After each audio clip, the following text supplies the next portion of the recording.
Merci, honorable Abdou.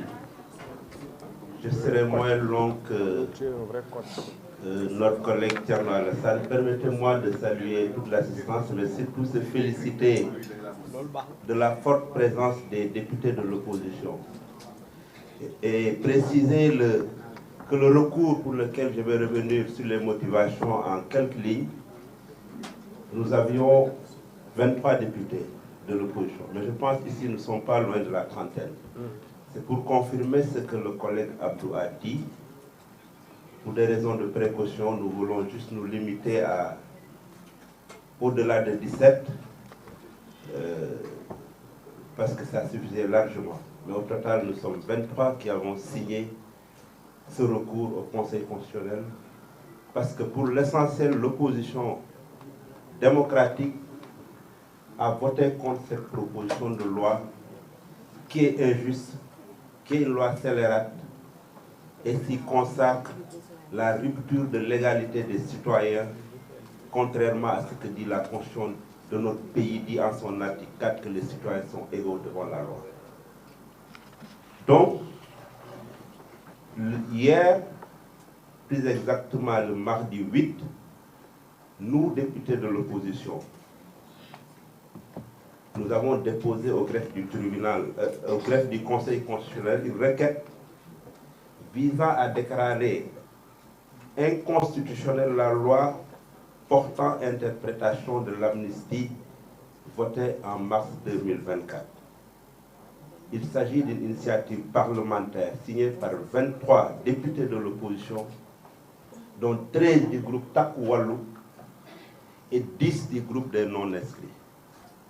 Alors qu'il suffisait juste de 17, mais plus de 17, exactement 23, sans compter ceux qui avaient envoyé le signature, comme notre collègue Cheikh Omar Anne, comme notre collègue Djimo Soare, comme le président Amadou Mamdiop, pour vous dire que c'est presque une adhésion totale. Et c'est grâce à l'aide de nos conseils qui sont au nombre de 7, constitués autour de Maître Amadou Sall, que nous avons pris toutes les précautions d'usage pour procéder à ce recours dans les conditions fixées par la loi à cet effet.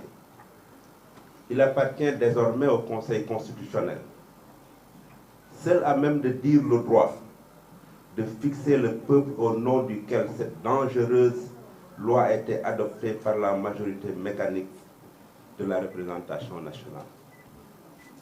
Nous faisons confiance à ce juge constitutionnel quant à l'impératif attaché à sa vocation de dire le droit, surtout en ces moments lourds de danger où la vendetta subjuguée par une clameur populiste tend véritable à se substituer à la justice.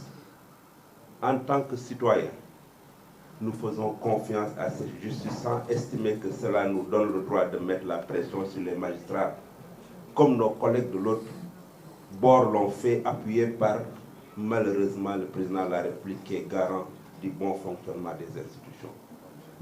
En effet, nous considérons ces lois nulles et non avenue dans la mesure où elles obéissent à une logique visant à consacrer une justice non seulement sélective, mais entièrement instrumentalisée contre des coupables triés au volet d'une clameur.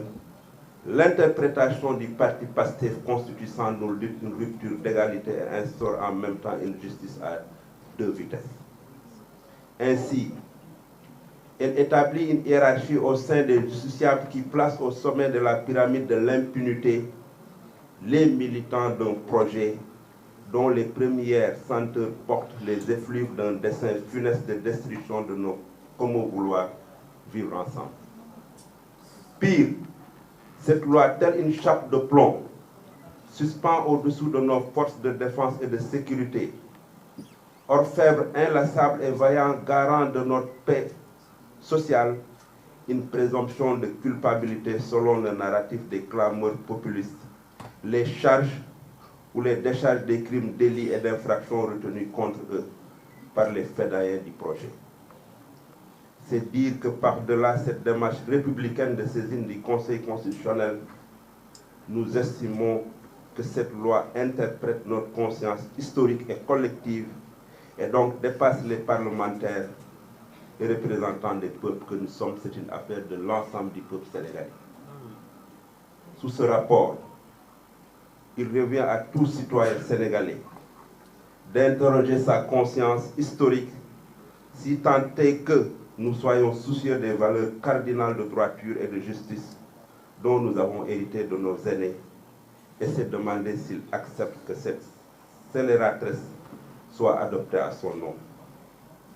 Alors seulement nous conviendrons tous, en tout cas, pour ceux qui estiment que cette hérésie ne devrait jamais figurer dans le corpus juridique de notre dispositif législatif et réglementaire, que la saisine du Conseil constitutionnel n'est que le début d'un long combat pour que cette loi scélérate et non pas une fin, parce qu'elle constitue un danger pour ce pays.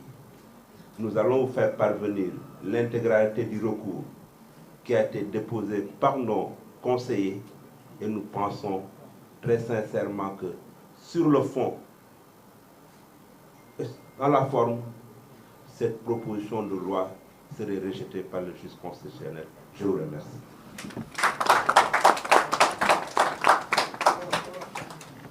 Ils vont le dire et ils vont traduire.